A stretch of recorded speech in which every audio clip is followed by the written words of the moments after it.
ससुरावन्दितं घोदघायिकं ममलं प्रणमामि वर्धमानं तीर्थं धम्मस्य कर्तारम् से पुनतीर्थयरे ससौव सिद्धे विशुद्ध सद्भावे समनेय नाणदंसन चरित तव विरियायारे ते सव्वे समगं पत्तेगमेव पत्तेगं वन्दामि अवर्तन्ते अर्हन्ते मानुषे खेते किच्चार्हन्ताणं सिद्धाणं तहनमो गणहराणम् अज्जावयवगाणं साहूनं चेदि सव्वेसिं ते सिं विशुद्धदंसन नानपहाना समं समासेच उवसंपयामि सम्मं जतो निवाण संपत्ती. स्वाध्याय कक्ष संपेपर्यंत आपल्या सर्वांना चतुर्विध आहाराचा त्याग असणार आहे. अंतिम शासन नायक 1008 भगवान महावीर स्वामी की जय. द्वादशांग श्रुत देवी की जय. प्रवचन सार ग्रंथ आणि ज्ञेय तत्व प्रज्ञापन महाअधिकार या अंतर्गत आपल्या गाथा सुरू आहे आता भावबंध द्रव्यबंधाच्या. जीवनामध्ये अनादिकालापासून ह्या जीवाला कर्मसंयुक्त दशा आहे.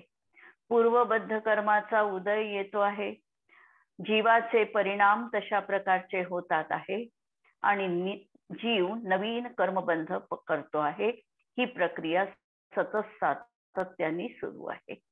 नेमका जीव अडकतो कुठे, याला कोणता बंध खरोखर निश्चयाने मांडला पाहिजे? द्रव्यबंध, जीवबंध की उभयबंध? आता यामध्ये जर आपल्याला निवाडा करायचा असेल तर हा जीव निश्चयाने तर आपल्याच परिणामांमध्ये अडकलेला आहे, भावबंधामध्ये अडकलेला आहे. उपयोग हा जीवाचा स्वभाव आहे. स्वच्छत्व ही ज्ञानाची शक्ती आहे आणि परपदार्थाचं ज्ञेय प्रतिबिंबित करणं अशा प्रकारचा ज्ञानाचं कार्य पराला जाणण्याचं सतत सुरू आहे. पराला जाणत असताना त्या कक्षेपर्यंत हा जर थांबला जाणण्याच्या तर बिघडलं नाही, परंतु जाणण्याच्या कक्षेच्या पलीकडे याची मजल जाते आणि जीव इष्ट अनिष्ट बुद्धी करतो आणि म्हणून जीवनामध्ये त्याला राग द्वेष मोहरूप परिणाम होऊन कर्मबंध होतो. म्हणून वस्तुतः विषयांना ज्या भावानी हा जाणतो त्या भावांनीच हा त्या ठिकाणी कर्मरजानी बद्ध होतो. मोहानी जाणत असेल तर तशा प्रकारे कर्मरज त्याच्या जवळ येऊन चिपकतात. अशी ही त्याची जीवनामधली दृष्टी आपण बघायला पाहिजे. इथपर्यंत आपण गाथा बघितलेल्या आहे आणि आता पुढची गाथा बघायची आहे 177 नंबरची. यामध्ये सांगितलं की क्रमागत पुद्गलबंध, जीवबंध आणि उभयबंधाचं स्वरूप सांगतात. गाथा नंबर 177. फासेहिं पुद्गलानां बंधो जीवस्य रागमादिहिं अन्योन्यमवगाहो पुद्गल जीवपगो भणिदो. फासेहिं पुद्गलानां बंधो जीवस्य रागमादिहिं अन्योन्यमवगाहो पुद्गल जीवपगो भणिदो. फासेहिं पुद्गलानां बंधो. जो आपण पुद्गलामध्ये बंध कशाने होतो ते बघितलं, तोच बंध इथे देखील बघायचा की जीवाजवळ हे जे कर्म संचय रूप पुद्गल कर्म विद्यमान आहे अनादिकालापासून आणि यामध्ये देखील आता ती कारमाण वर्गणा कर्मरूप परिणत झाली. यामध्ये देखील आता स्पर्श रस गंध वर्ण हे गुण आहे. कर्मामध्ये देखील हे गुण असणार आहे. स्पर्शाचे 8 भेद, रसाचे 5 भेद, गंध 2 प्रकारचा आणि वर्ण 5 प्रकारचा. असे 20 भेद हे कर्मामध्ये देखील असतातच असतात. आणि कधी कधी असं देखील म्हटलं जातं की ज्या वेळेला व्यक्ती खरं बोलते त्यावेळेला तिच्या त्या भाषा वर्गणीचा वर्ण देखील पांढरा असतो. खोटं बोलणाऱ्या व्यक्तीच्या मुखातून जे शब्द बाहेर पडतात त्या शब्दांचा रंग देखील काळा असू शकतो, भुरा असू शकतो, त्याचा रस कटुक असू शकतो. तर असे हे या कर्मामध्ये देखील प्रकार असतात. आणि म्हणून हे कर्म जे आहे, हा जो कर्म संचय याच्याजवळ अनादिकालापासून विद्यमान आहे, त्याच्यामध्ये स्पर्श रस गंध वर्ण गुण आहे. आणि जी नवीन कर्मांवर्गणा कर्मरूप परिणत झालेली आहे तिच्यामध्ये देखील हे गुणधर्म आहे. आणि या स्पर्शादी गुणांच्या जो काही आपण नियम बघितला त्या नियमानुसार हा पुद्गलाचा बंध होतो. म्हणून स्पर्शांनी स्निग्ध वृक्ष गुणांनी पुद्गलाचा बंध होतो. या बंधाला द्रव्यबंध असं म्हटलं जातं. म्हणजे पूर्वबद्ध कर्म आणि नवगत कर्म यांचा परस्पर बंध होतो. जीवस्य रागमादिहिम, जीवाचा राग द्वेष मोहादी परिणामांशी बंध होतो. म्हणजे जीवाचा वास्तविक स्वभाव चैतन्य रूप असताना देखील हा आपल्या स्वभावात न राहता विभाव रूपाने परिणत होतो. म्हणजे हा विभावाचाच याला जणू काही बंध आहे, अशा प्रकारचा हा केवळ जीवाचा बंध सांगितला. म्हणून याला म्हटलं जीवबंध किंवा भावबंध. म्हणून जीवाचा रागद्वेषादिकांशी बंध होतो. आणि अन्योन्यस्य वगाहो पुग्गल जीव पगो भणितो. आणि अन्योन्य परस्पर अवगाह म्हणजे जीवाच्या परिणामाच्या निमित्ताने कर्मांवर्गणा जी कर्मरूप परिणत होऊन जीवाशी परस्पर अवगाह रूपाने बद्ध झाली, याला उभयबंध असं म्हणायचं. उभयबंधामध्ये दोन्हींची स्वभावच्युती झालेली आहे. पुद्गलानी देखील आपला स्वभाव सोडलेला आहे आणि जीवानी देखील आपला स्वभाव सोडलेला आहे. जीवाचा उपयोग स्वभाव आणि कर्माचा वास्तविकतः कर्मरूप न होता कर्मांवर्गणा रूप किंवा परमाणू रूप राहणं हा त्याचा स्वभाव. आणि हा त्याचा स्वभाव त्यांनी सोडला, ही त्यांची स्वभावच्युती जी आहे ही उभयबंध म्हटल्या जाते. किंवा त्यांचा परस्पर अन्योन्य अवगाह संबंध. अवगाह संबंध आणि एक क्षेत्रावगाह संबंध याच्यामध्ये किंचित फरक आहे. एक क्षेत्रावगाह संबंध तर साहित्य द्रव्यांमध्ये विद्यमान आहे. कारण हे जे सगळे 6 द्रव्य आहे हे आकाशाच्या सर्वच्या सर्व प्रदेशांवर 6ही द्रव्ये विद्यमान आहे. जिथे आम्ही आत्ता आहो, आमची अवगाहना आहे, तिथे जीवही राशी अनंत आहे. नंतर कर्मपुद्गल परमाणू देखील किंवा साधे परमाणू देखील अनंत परमाणूंचा या ठिकाणी विश्वसोपचुप रूपाने कर्मांवर्गणा आणि सुटे परमाणू किंवा स्कंधरूप त्याची दशा ही सगळीच विद्यमान आहे. धर्म अधर्म द्रव्य तर पूर्ण लोकाकाश प्रमाण व्याप्त आहे, हे सगळ्यांना ज्ञातच आहे. कालद्रव्य हे देखील प्रत्येक प्रदेशावर विद्यमान आहे. जणू काही रत्नांच्या राशीप्रमाणे कालद्रव्य प्रत्येक ठिकाणी अस्तिवान आहे. आणि आकाश द्रव्य हे तर आकाश द्रव्य तर लोकाकाशात संपूर्णतः आहेच, ते अलोकाकाशातही आहे. म्हणजे या 6 द्रव्यांचा एक क्षेत्रावगाह संबंध आहे. परंतु कर्म आणि जीव यांचा मात्र परस्पर अवगाह रूपाचा संबंध आहे. परस्पर अवगाह संबंधामध्ये तावत कालपर्यंत ते कर्म जीवापासून पृथक होऊ शकत नाही.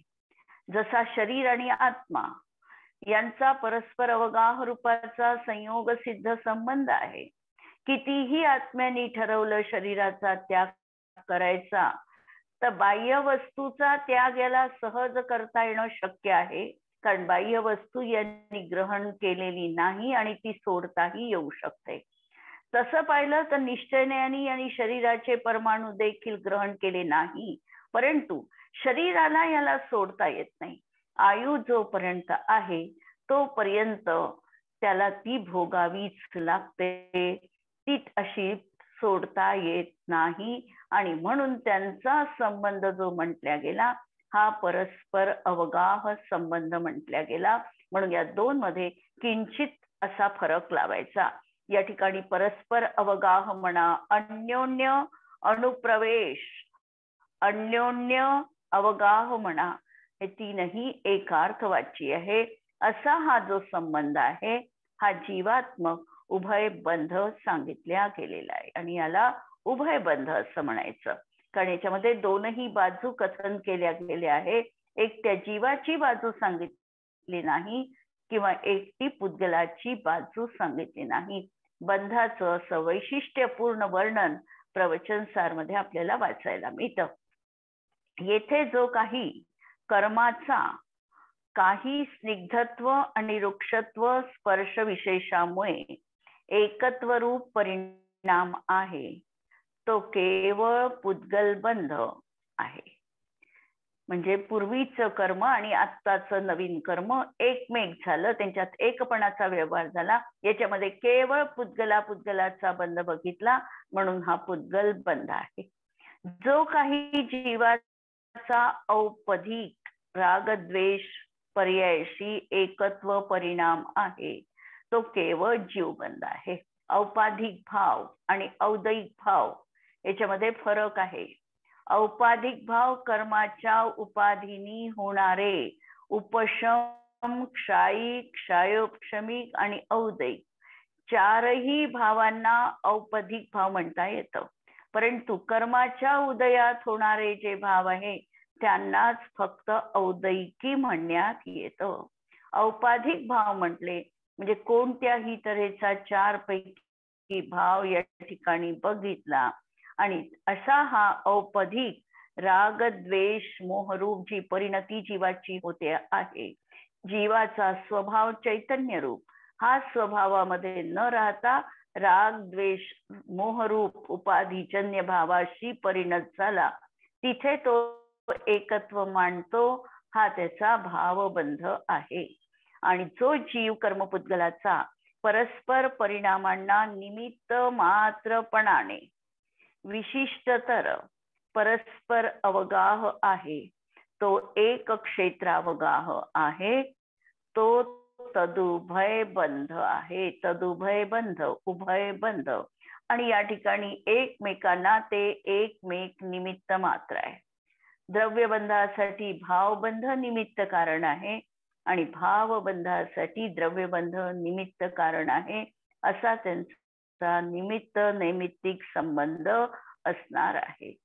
पूर्वबद्ध कर्माचा उदय हा त्या ठिकाणी किंवा जीवानी परिणाम केले की नवीन कर्मांवर गणा बंधरूपाला प्राप्त झाली. अशा प्रकारचा हा केवळ निमित्त नैमित्तिक संबंध या ठिकाणी असणार आहे.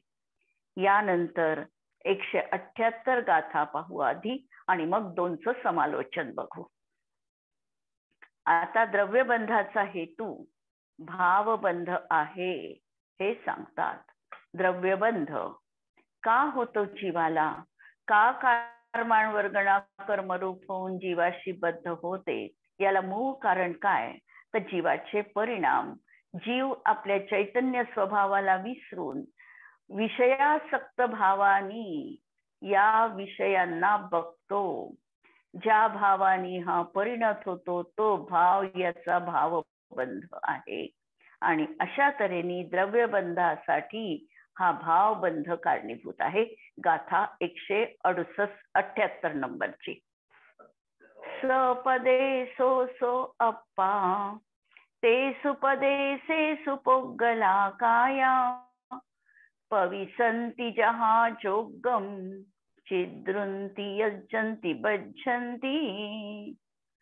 सपदे सो सो अप्पा ते सुपदे से सुपोगला काया पविसंती जहा जोगम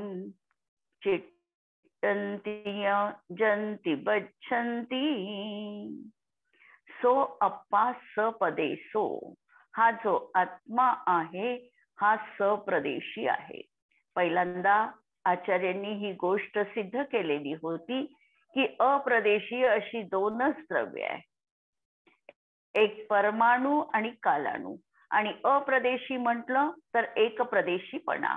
परमाणु आणि कालाणु एक प्रदेश रूप आहे आणि बाकीची सर्व द्रव्य सपदे सो सप्रदेशी आहे, प्रदेशवान आहे. जीवद्रव्य असंख्यात प्रदेशी आहे. तेसु पदेसेसु पुग्गला काया जहा जोगम पविसंती. त्या प्रदेशांमध्ये पुद्गल काय, हे जीवाच्या कंपन रूप योग परिणामाला अनुसरून प्रवेश करतात.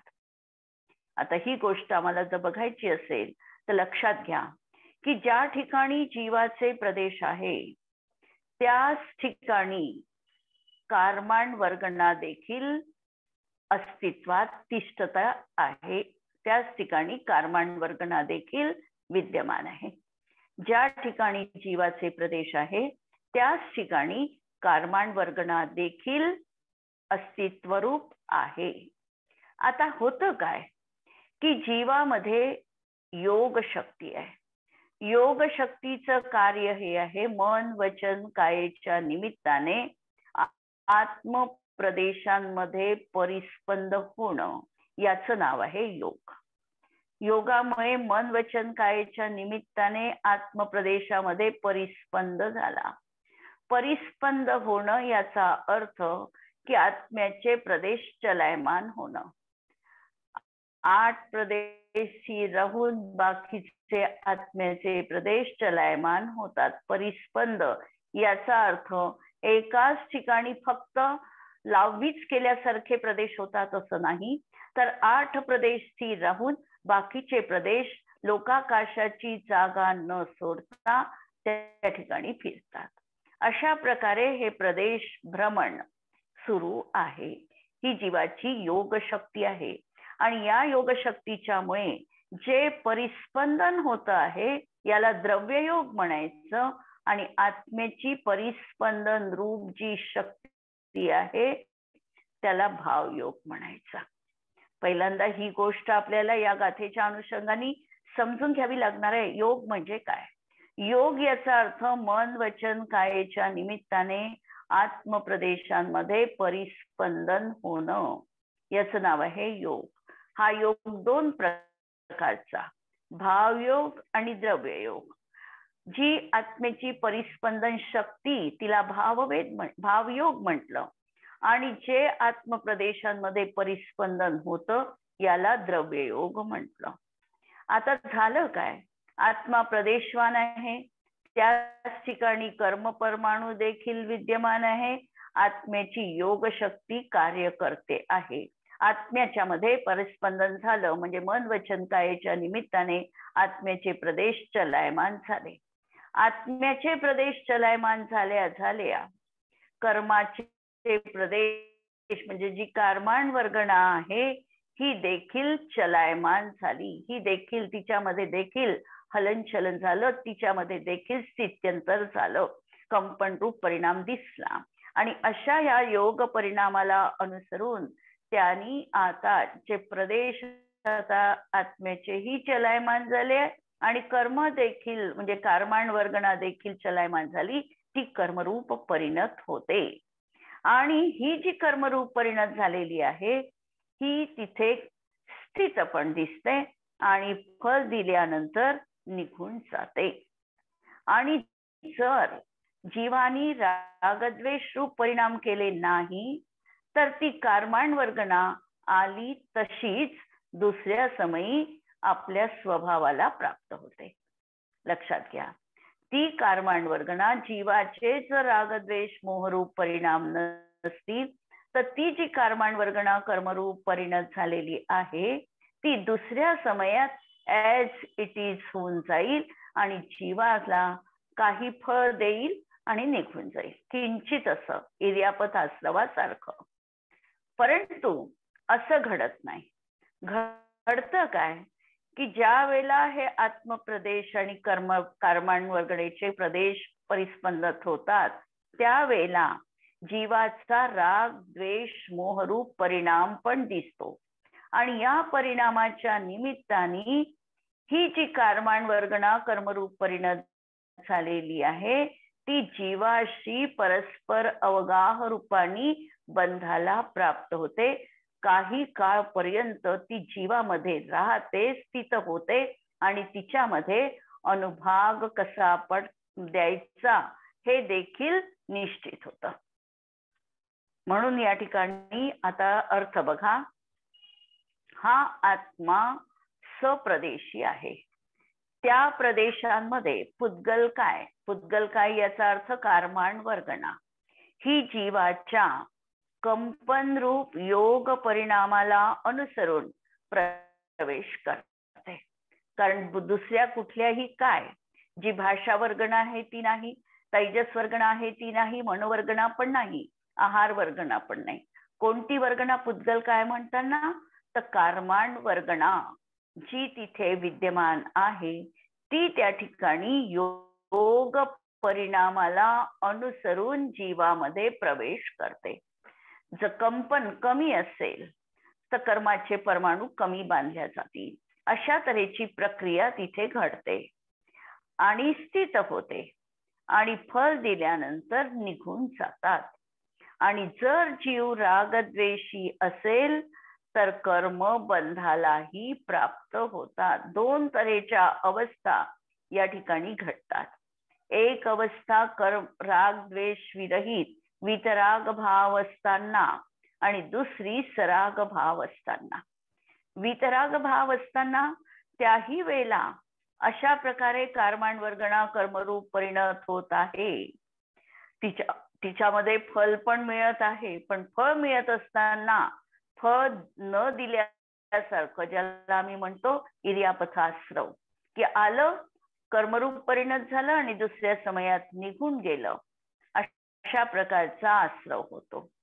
परंतु ज्या वेळेला जीवाचा हा विपरीत परिणाम असतो, विभावरूप परिणाम असतो, त्यावेळेला ती कर्मांवर्गणा मात्र जीवाजवळ काही काळ स्थित राहते.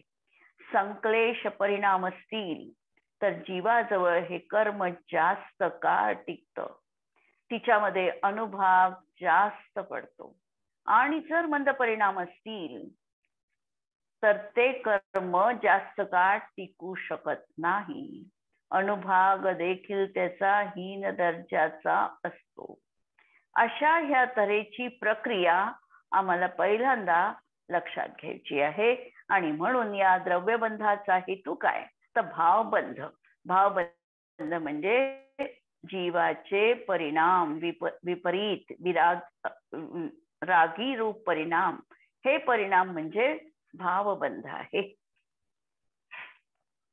हा आत्मा लोकाकाश तुल्य असंख्यात प्रदेशी असल्यामुळे सप्रदेशी आहे.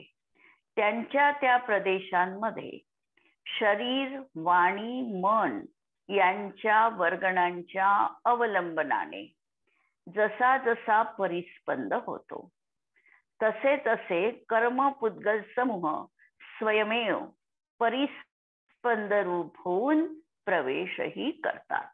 म्हणजे मन वचन कायचं निमित्त पडलं, मनामध्ये कुठला तरी विचार आला, विचार आल्या आल्या आत्मप्रदेशामध्ये परिस्पंद झाला. आत्म्यात परिस्पंद झाल्याबरोबर तिथे असलेली जी कर्मांवर्गणा आहे तिच्यामध्ये देखील परिस्पंद झाला. अशा तऱ्हेची ऑटोमॅटिकली सिस्टमॅटिकली ही प्रक्रिया घडत असते आणि तेथे स्थित होतात आणि निघूनही जातात. एक समय त्याच्यामध्ये विकृती आली, दुसऱ्या समयात परत ॲज इट इज ते कर्म होऊन गेलं. पण जीवाचा रागद्वेष मोहरूप भाव असेल तर ते बांधलेही जातात. पहिल्या याला म्हटलं इर्यापथाश्रव. जो वितराग दशा प्राप्त झाल्यानंतर 11 पासनं पुढच्या गुणस्थानात 11, 12 आणि 13 अर्हंत अवस्था आहे. अर्हंत अवस्थेमध्ये सुद्धा कर्म परमाणू येतात आहे की नाही, जोपर्यंत अरहंत भगवंतांची संयोग केवली दशा असते तोपर्यंत तिथेही त्यांच्याही आत्मप्रदेशांवर जी कर्मांवर्गणा आहे ती कर्मरूप परिणत होते. दुसऱ्या समयात उदयात येऊन निर्जरित पण होते. त्याला आम्ही म्हटलेलं आहे बंध न म्हणता त्याला इर्यापथ आश्रव असं म्हटलेलं आहे. कारण एक समयापेक्षा ते जास्त टिकत नाही म्हणून त्याला बंध म्हटल्या गेलं नाही. बंधामध्ये 2 समयापेक्षा अधिक टिकण्याची अवस्था आहे आणि म्हणून त्याला बंध न म्हणता इर्यापथ आश्रव म्हटलं आहे. परंतु संसारी अवस्थेत 10व्या गुणस्थानापर्यंत कर्मसहित जीव हा रागीच आहे. सूक्ष्म लोभापर्यंत हा जीव कर्मांनी बद्ध होतो आहे. त्या ठिकाणी 11 पासून पुढे फक्त 7 वेदनीय कर्माचा आश्रव आहे. परंतु गुणस्थानाच्या परिपाटीनुसार बघितलं तर 10व्या गुणस्थानामध्ये सूक्ष्म लोभाचा उदय आहे. हा सूक्ष्म लोभाचा उदय म्हणजे मोहनीय कर्माचा उदय तिथे विद्यमान आहे. मोहनीय कर्माच्या उदयामध्ये त्या जीवाच्या पर्यायीमध्ये देखील मोह परिणाम होतो आहे. परंतु या ठिकाणचा मोह इतका कमी आहे की तो नवीन मोहनीयाला बांधू शकत नाही. म्हणून 10व्या गुणस्थानामध्ये मोहनीय कर्माचा बंध होत नाही. परंतु हा सूक्ष्म लोभ मात्र बाकीच्या 6 कर्मांना बांधतो. या ठिकाणी सगळ्यात जघन्य असा कर्मबंध आहे. म्हणजे जे जघन्य कर्मबंधाची जी प्रक्रिया सांगितलेली आहे तत्वार्थ सूत्रामध्ये त्यानुसार त्या ठिकाणी जघन्य बंध संभवतो. तर अशी ही कर्माची स्थिती आपल्याला बघायची आहे. आणि हे कर्म जीवाच्या मोह राग द्वेष परिणामांमुळे जीवाशी काही काळपर्यंत स्थित राहतात. उदाहरणार्थ बघायचं असेल तर अतिशय संक्लेश युक्त परिणामांनी संज्ञी पंचेंद्रिय पर्याप्त जीव मिथ्यात्व कर्माचा 70 कोडाकोडी सागर प्रमाण बंध करू शकतो. आणि 70 कोडाकोडी सागराचं प्रमाण लक्षात घ्या किती आहे. तर 70 कोडाकोडी सागर म्हणजे 3 कल्पकाळ व्यतीत होणे एवढा काळ आहे. आणि 3 कल्पकाल म्हणजे कोणते लक्षात घ्या. 3 कल्पकाल. एक कल्पकाल असतो 20 कोडाकोडी सागरांचा. एका कल्पकालामध्ये 10 कोडाकोडी सागर उत्सर्पिणीचा आणि 10 कोडाकोडी सागर अवसर्पिणीचा असा मिळून 20 कोडाकोडी सागर प्रमाण एवढा एक कल्पकाळ झाला. आणि हा जीव मोहनीयाचा किती बंध उत्कृष्ट करू शकतो तर 70 कोडाकोडी म्हणजे 20 20 दुणे 40 60 आणि अर्धे म्हणजे 70.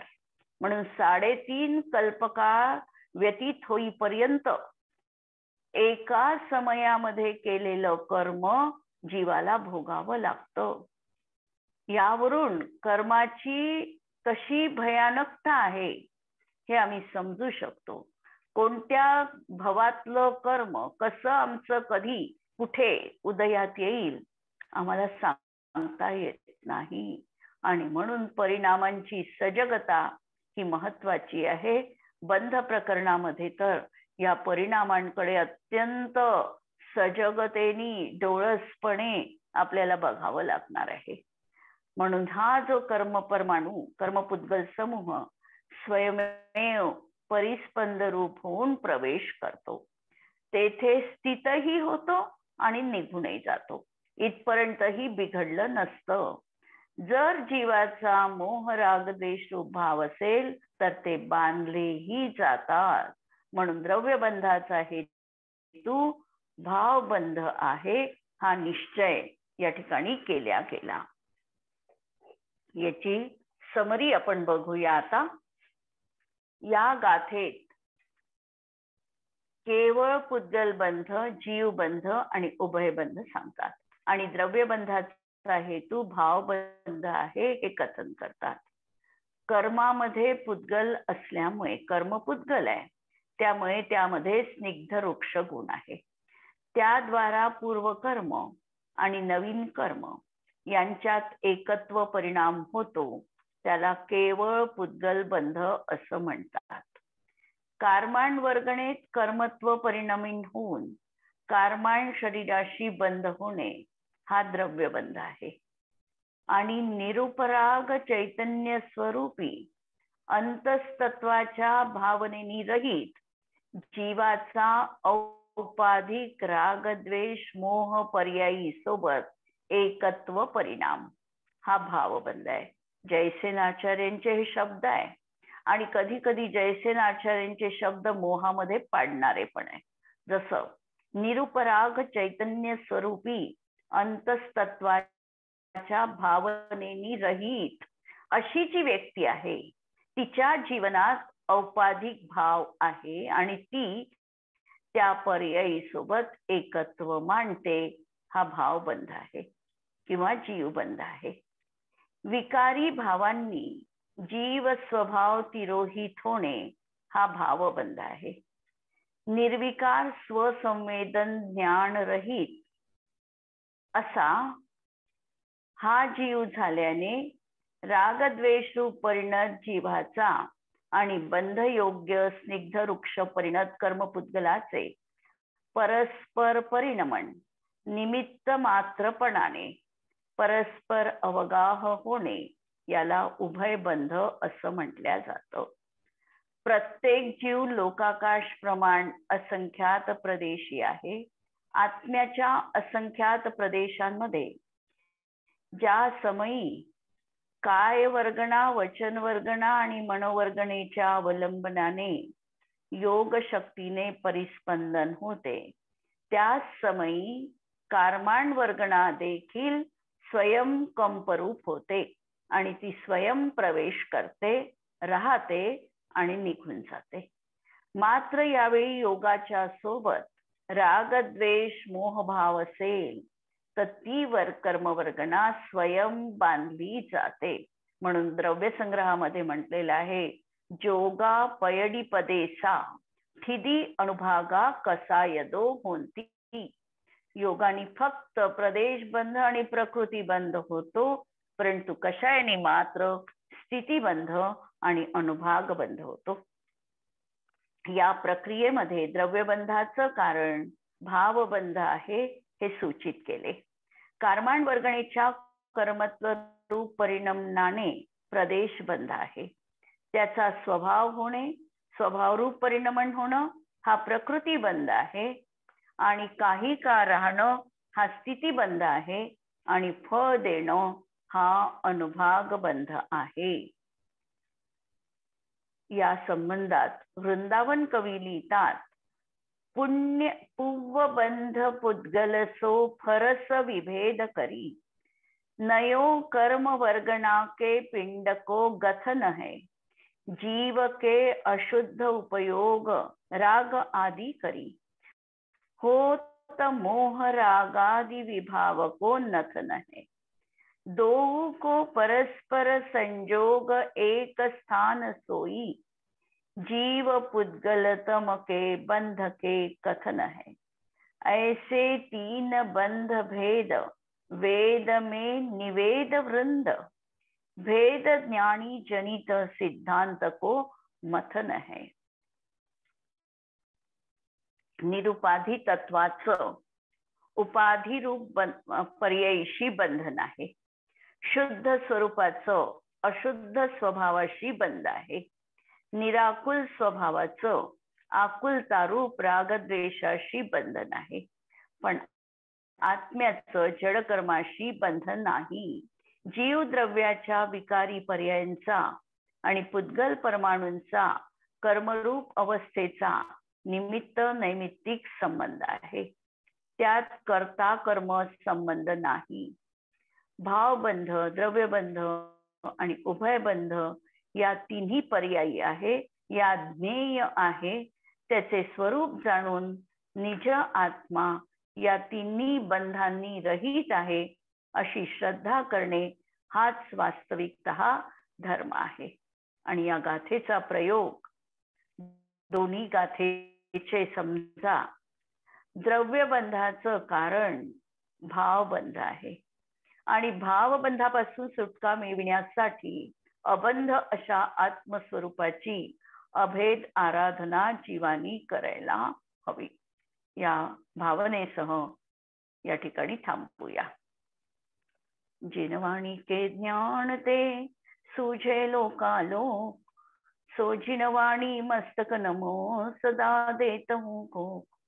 नमो अरिहंताणम, नमो सिद्धाणम, नमो आयर्याणम, नमो उच्चायाणम, नमो लोये सवसावणम. सर्वांना जय जिनेंद्र.